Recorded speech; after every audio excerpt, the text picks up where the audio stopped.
So I love movies and storytelling. I love particularly when stories have a good beginning, a middle, and an end. Typically, beginnings of stories are meant to set things up so that you know what the story is going to be about a little bit and kind of make sense of things.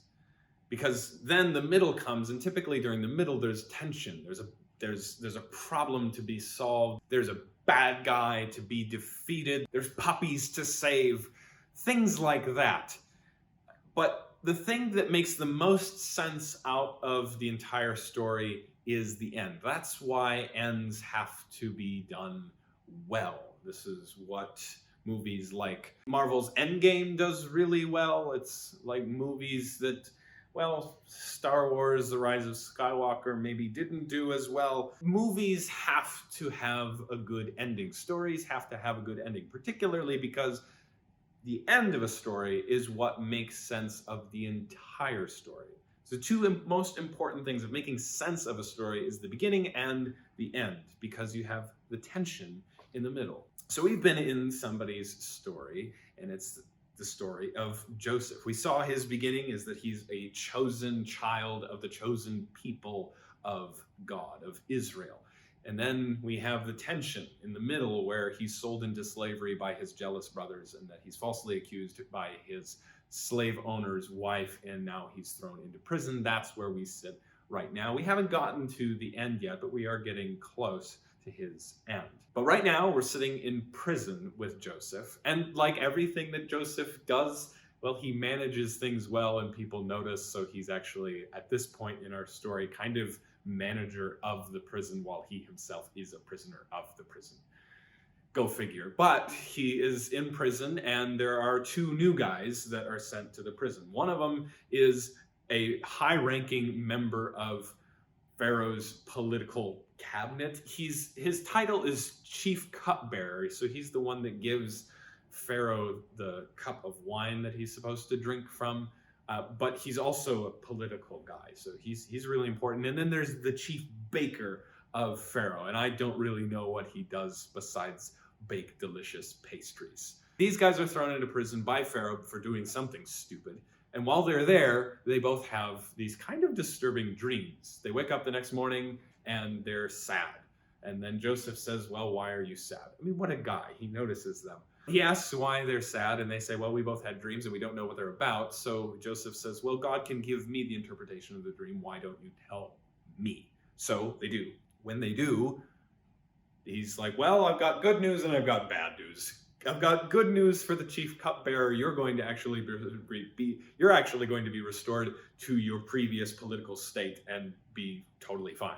The baker over here, I'm sorry, your days of baking delicious pastries is going to soon come to an end because Pharaoh is going to have you executed. So that's what happens to both of them. The dreams come true, and Joseph was 100% right because God was with him in telling them what the dream was. Now, you would think that the chief cupbearer would go, well, wow, that's incredible. I mean, this guy predicted exactly what was going to happen. Hey, Pharaoh, we should probably keep this guy around and get him out of prison because, well, I mean, it would help to have someone around who can interpret dreams and tell us the future. However, he completely forgets about Joseph for another 2 years. So Joseph is done something nice for these guys that he didn't have to do by interpreting their dreams, and then he's stuck in prison for another 2 years. Now, imagine that you're stuck at home for another 2 years. I know a lot of us can't really bear the thought of that, but imagine that you do something nice, expecting to maybe get out of this current prison that you're living in, and just another 2 years of the same. So he's living in the tension. I mean, there's difficulty and suffering that he's going through right now, both mental and emotional. Spiritually, there's suffering that's going on because he's stuck here. After the 2 years, though, Pharaoh has some dreams, and he doesn't know what they're about. And the chief cupbearer goes, my goodness, I completely forgot about this guy that's stuck in prison. So they get him out of prison. He tells them what the dreams are about, that there's going to be 7 years of plenty of food, and then 7 years after the plenty of absolute famine. But what's cool is he doesn't just interpret what the dreams are about, he also offers Pharaoh like a 5-step plan of how to get through the famine that's going to come in 7 years. Pharaoh likes the plan so much that he actually sets Joseph as being his right-hand man to rule over all of Egypt, which is amazing. This is the end of Joseph's story when it comes to him being humiliated and then raised up and then humiliated and finally raised up again so that he is a ruler now. So what does this have to do with us as we look at our situations? Well, it helps us as we look at our stories to know what our backstory is. So let me tell you what your backstory is. If you have placed your faith in Jesus Christ for your salvation, that means that you are a child of God. Now, children are both completely helpless and completely helped by their parents. I mean, that's what good parents and kids are supposed to show anyway. And with God, we need to know that we are completely helpless in our situation, but we are completely helped by God. Because God is our Father, it also means that in the middle of our stories, when there's tension, misfortune, and suffering, we can know that our Heavenly Father is only letting this into our lives for our good. When my son first got his first vaccination with a needle, he was in my arms and the nurse came and stuck him and gave him, diseases and stuff like that. So his immune system would be able to fight it, all that kind of stuff.